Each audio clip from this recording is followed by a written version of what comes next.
नमस्कार दोस्तों, आप सभी का स्वागत है। आज मैं आपको बहुत ही जबरदस्त कहानी बताने वाला हूं कि कैसे जाने अनजाने में हुई घटना हमारा जीवन बदल सकती है। तो चलिए इस मोटिवेशनल स्टोरी को शुरू करते हैं। एक बार की बात है, एक गुरु और शिष्य जंगल के रास्ते से कहीं जा रहे थे। तो रास्ते में शाम होने लगी और उनको पानी की प्यास लगी। तो पास में एक गांव आया और जैसे ही वह गांव में पहुंचे तो देखा कि एक झोपड़ी थी। वो झोपड़ी की तरफ गए और उन्होंने आवाज लगाई। तभी एक आदमी और उनकी पत्नी, साथ ही साथ में उनके 3 बच्चे भी आए जो फटे पुराने कपड़े पहने हुए थे।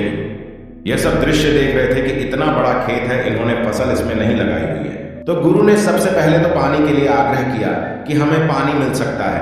तो उन्होंने गुरु और शिष्य को पानी पिलाया। अचानक गुरु ने कहा कि अगर आप इसमें खेती नहीं करते तो फिर अपना जीवन यापन किस तरीके से चलाते हैं।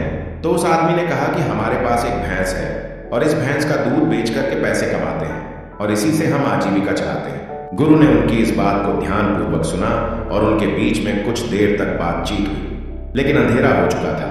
तो उन्होंने यह निर्णय लिया कि आज की रात हम यहीं रुकेंगे। तो लगभग मध्य रात्रि के करीब गुरु ने शिष्य से कहा कि हमें इस भैंस को ले जाना होगा और इस भैंस को ले जाकर कहीं जंगल में छोड़ना होगा। तो शिष्य ने सोचा कि इस तरीके का गलत काम भला मैं कैसे कर सकता हूं। अगर मैं इस भैंस को लेकर के जाऊंगा तो ये आदमी बाद में अपना जीवन यापन कैसे करेगा।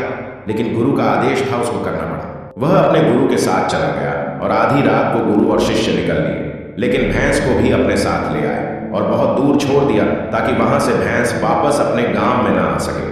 तकरीबन 10 साल बाद जब वह शिष्य भी गुरु बन चुका था और दीक्षा देने का काम भी करने लग गया था, तो उसने सोचा कि 10 साल पहले मुझसे जो गलती हुई थी, क्यों ना मैं आज उस गलती को सुधार लूं और मुझे उस आदमी के पास जाना चाहिए। वह उस आदमी के पास जाता है, लेकिन वहां पहुंचकर वह देखता है कि खेत में फसलें लहरा रही हैं और बगीचे लगे हुए हैं। वह सोचता है कि शायद हो सकता है कि वह आदमी अपना घर-बार बेचकर, अपनी जमीन बेचकर शहर में कहीं चला गया। लेकिन तभी अचानक वह आदमी आया और उस गुरु को नमन करता है कि मैंने आपको पहचान लिया। बरसों पहले आप और आपके गुरु साथ आए थे, लेकिन उस दिन रात को अचानक पता नहीं क्या हुआ कि हमारी भैंस हमें छोड़कर चली गई और अब हमें कोई दूसरा काम करना था जिससे हमारी आजीवन पुनः बेहतर रूप से चल सके। लेकिन हमारे पास कोई विकल्प नहीं था, तो मैं जंगल से लकड़ियां काट के लाता था और उसी से जीवन यापन करता था। मैंने बहुत मेहनत की, आम के बगीचे लगाए।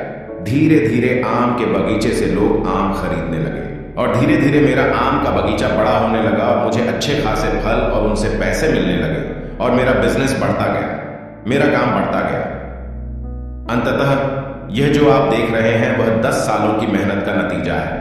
तो कहानी से हमें यह शिक्षा मिलती है कि आपके जीवन में भी कोई ऐसी भैंस है क्या जिसको आप नहीं छोड़ना चाहते हो और सिर्फ उसी से आप कमाई करना चाहते हो। जैसे कि उस आदमी को नहीं पता था कि उसके अंदर टैलेंट है, उसके अंदर इतनी क्षमता है, लेकिन गुरु ने उसका भाग्य बदल दिया।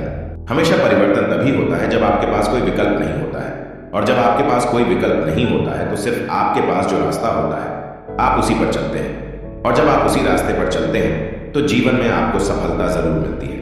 अंत में यही कहूंगा, इस तरह की कहानियों को सुनते रहिए। मोटिवेशनल कहानी सुनने के लिए आपका बहुत बहुत धन्यवाद।